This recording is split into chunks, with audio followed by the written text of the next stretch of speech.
As we enter into the final bend of the Premier League season, action is going to get more and more entertaining. Teams fighting to save themselves from relegation, others fighting to finish in those European position places so as they can compete either in the Champions League, the Europa League, or the UEFA Conference League. Others will be fighting to finish in a position slightly better than where they finished last season. Others will be fighting to finish in a good position that perhaps earns them a little more money, while others will be fighting for the Premier League title. With 3 games left to go and 4 games for some teams, clearly there's still plenty to play for most teams. While for others, they may feel satisfied with what they've achieved so far. For others, there is still plenty to play for. Welcome back to the Football Tribe YouTube channel. Robert Kesakos is my name. Thank you for those that have been watching our content. Thank you to all our new subscribers. And I do encourage the new ones to also subscribe, like, comment, and share our content. So, we head into match day 36 of the Premier League season. And that action kicks off on Friday night when Luton Town hosts Everton. Now, this is going to be a very entertaining game. At least I expect. One, Everton have already secured their stay in the Premier League following their 3 recent victories. One coming against Liverpool, that is in the Merseyside derby, and the other being a 1-0 victory against Brentford over the weekend. So they secured their Premier League stay. While on the other side, Luton Town will be fighting tooth and nail to try and stay in the Premier League. Remember, they are just 1 point below the relegation zone, with Nottingham Forest being just above them at 26 points. Luton are at 25 points. So clearly, there is a lot to play for. At Kenilworth Road, Luton have tried everything within their power to make things hard for visiting teams. Indeed, they've made it hard for the likes of Liverpool, the likes of Manchester City, the likes of Arsenal, among others.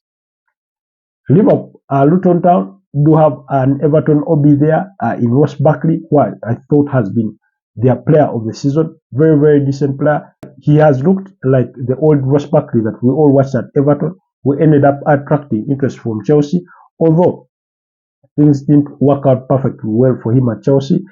But this season, I thought he has found his footing in the game. That's why some pundits have called for his, for him to be resummoned back to the England national team. He's been that good a player for this Luton Town side. He's led with experience. He's tried to inspire that team by scoring a good number of goals and all those things. So I do think this will be a very entertaining fixture.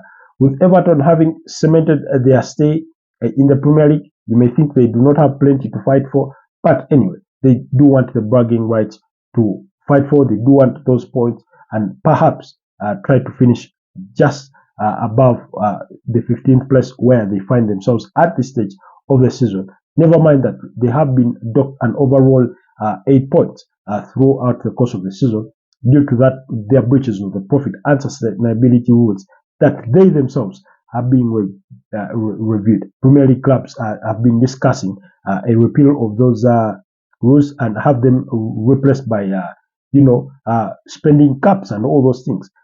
We'll get to know more about those in the future. But I do think it will be a very entertaining game.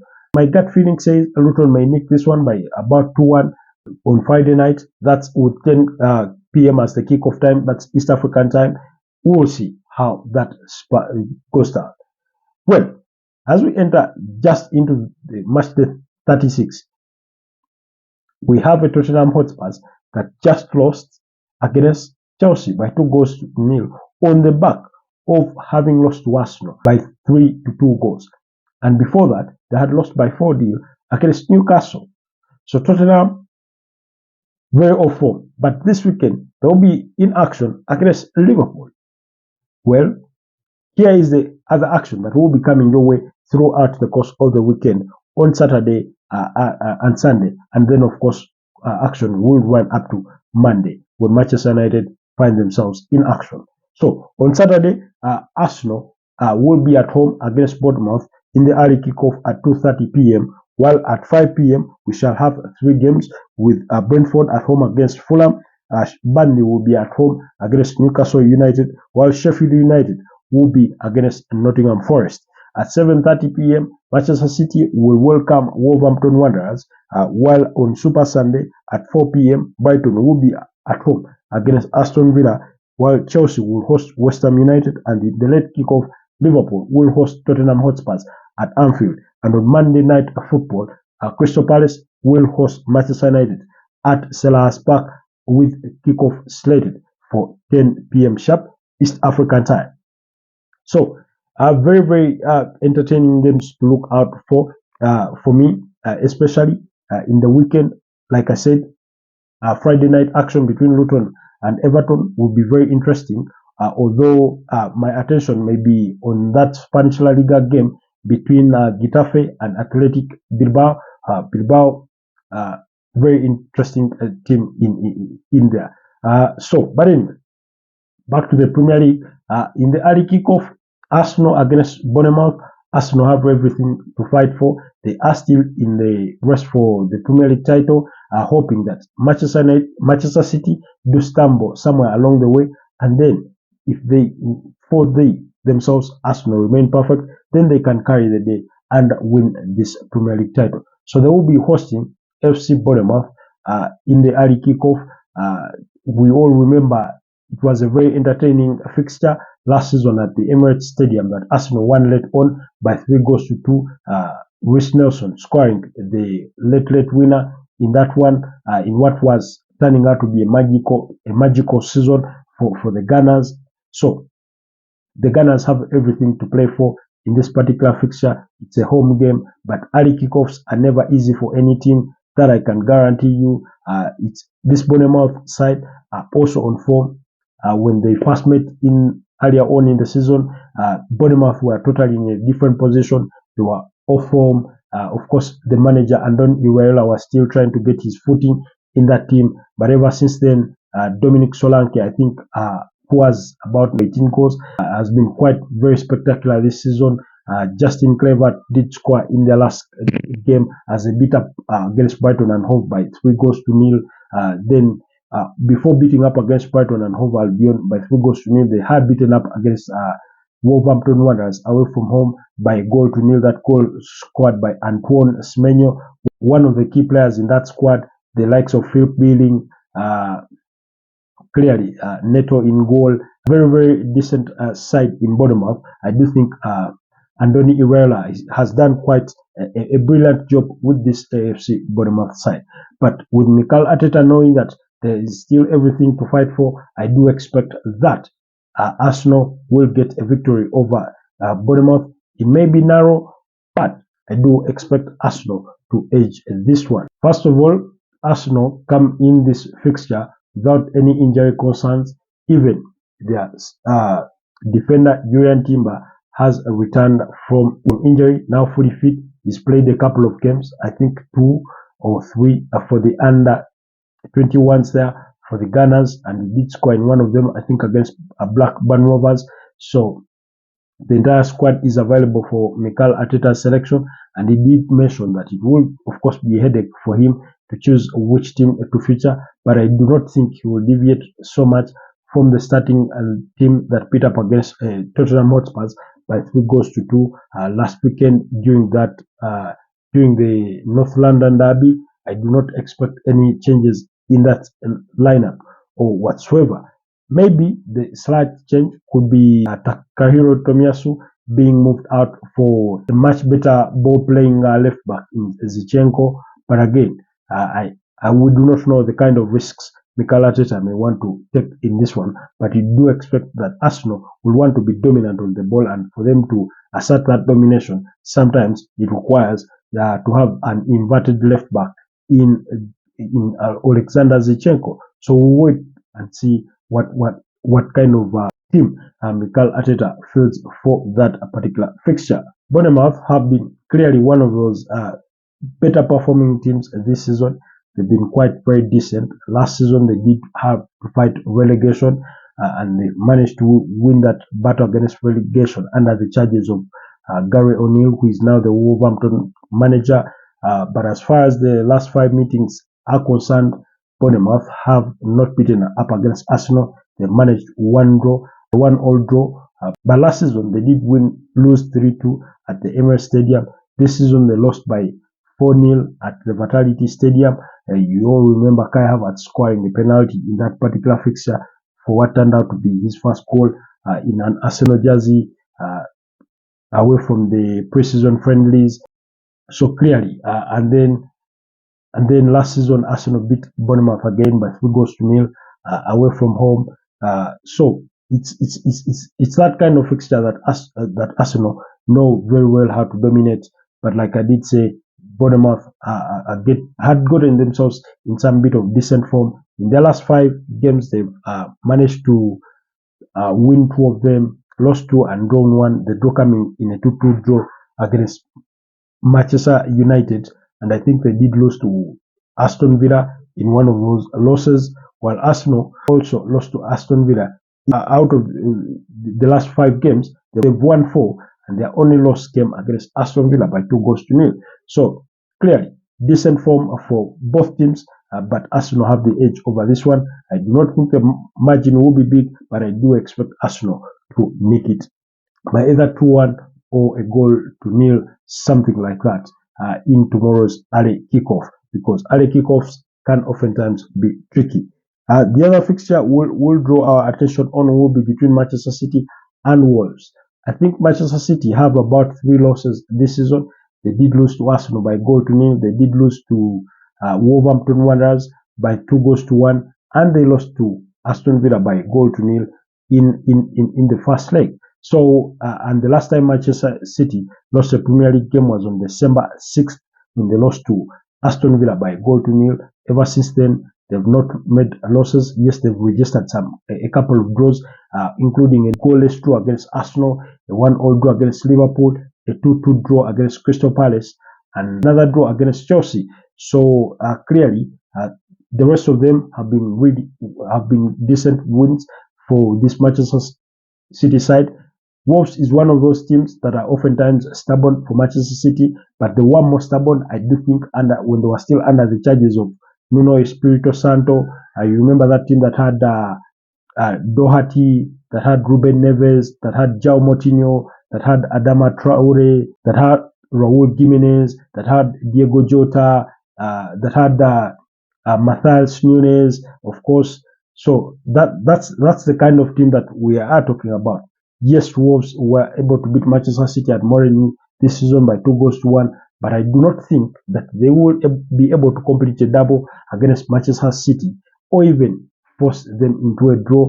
They do come into this particular fixture on the back of a 2-1 victory against Luton Town. That's for Wolverhampton Wanderers, but slightly back in midweek, they had lost by 0-0 against FC Bournemouth, while Manchester City on the other side have been really in spectacular form, including that 2-0 victory against Nottingham Forest over the weekend. So they've been ruthless in recent times. I think they managed to beat Aston Villa by 4-1. They did beat Crystal Palace by 4-2 in some of their last couple of games they are in. So Manchester City are in very, very decent form. They're going to be at home in front of their crowd. They know the mission. The mission is simple for them. Win all your remaining 4 games and the Premier League title is yours. And you become the first team to win 4 Premier League titles on a spin. So clearly, there's everything at stake for Pep Guardiola and his side. And I do think they will be able to beat up against Wolverhampton Wanderers without much of a struggle. I do expect a 3-0 win or a 4-1 victory for Manchester City on Saturday. Then in the other fixtures, Brentford against Fulham. Yes, Brentford still have their lives sort of to fight for. Mathematically, I think they are still into that relegation mix, although it's still over a stretch, but they will want to secure their stay in the Premier League, and I do think they can beat up against this Fulham side. Then Burnley against Newcastle. Burnley is a very stubborn side, very, very good team. They play very good football. They just do not know how to win games. They do know how to score goals, but they also ship in plenty of goals. And I do think Newcastle is also a hard one to predict because they've sort of been hot and cold this season. They've struggled with plenty of injuries, but you do think this is a game they can go away and win by maybe 2-1 on a Saturday. And then Sheffield United against Nottingham Forest. Sheffield United do not have anything to play for. That's why they're going to be a dangerous team to play because they're a team that playing with nothing to lose. They've already been confirmed relegated. They will be playing in the Championship next season. Nottingham Forest on their side, they will be playing with a lot of tension, knowing that they need all 3 points to also steer them forward in this battle against relegation. So clearly, there's a lot to play for. It's a bit of a hard one to call, but I do think that given the amount of goals Sheffield United chip in, how sloppy they can be sometimes, that they may lose this one by about 2-1, like they did lose in the first leg. So that's the other fixture. And then, of course, moving forward on Sunday, as far as the fixtures are concerned, Brighton and Hove Albion, very, very poor form. They've lost 2 consecutive games in the space of within the last 1 week. One of them being against Bournemouth by 3-0. Then they did lose to Manchester City there by 4-0. In midweek, Manchester City beat them by 4-0. Never mind that they conceded a forced free kick and then had penalty appeals that were not answered to, and all that. But I do think they're in very, very poor form.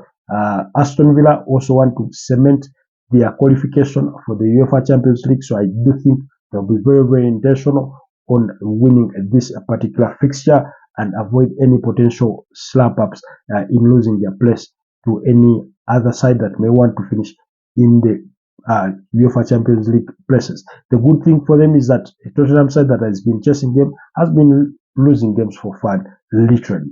And then still Chelsea against West Ham United.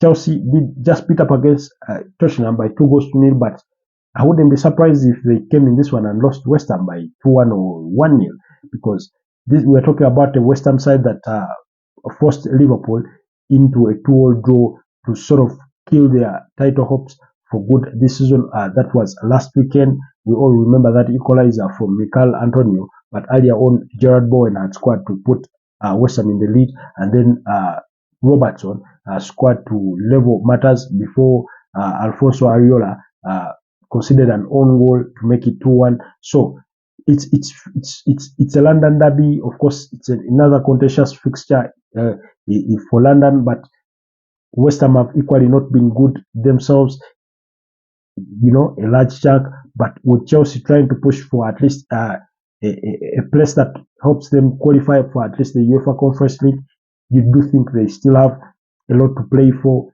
in this particular fixture. But that is also not so far away from the grasp of West Ham. So clearly, they have every reason to compete.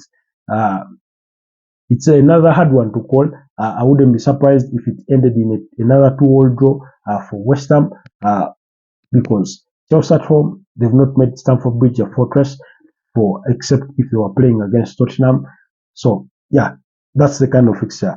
Then still Liverpool Tottenham, very, very entertaining fixture. Tottenham you can't just fancy Tottenham winning at Anfield. Yes, Crystal Palace just showed us recently that you can go to Anfield and get all 3 points, something that Manchester City and Arsenal have failed to do this season, even the likes of Manchester United. So, but the Crystal Palace showed us that it is possible that you can go to Anfield and get all 3 points. However, I do not think Tottenham are in the right mental state that they do have that in their mentality. They can go to Anfield and win there a game of football. So I also expect this one to end possibly in a draw, but worst case scenario, Tottenham could lose this particular fixture yet again. And then because remember, after playing Liverpool, they do face Manchester City. So yeah, that's the team some Arsenal fans have been counting on to sort of dent Manchester City's title hopes, so that if Arsenal go on to be perfect, then maybe they can win the Premier League title. Well, like I keep saying, Tottenham cannot be trusted. you can't trust them to get a result for you against anyone. And I certainly do not think it will be against Liverpool. No, will it be against Manchester City in the not so distant future. And then for Crystal Palace United, perhaps we'll assess that fixture a little more as it comes up because that one is on Monday night. Otherwise, stay tuned to the channel and I'll see you next time. Do not forget to subscribe if you're new. Do not forget to comment, like, and share. Otherwise, stay blessed and I'll see you next time.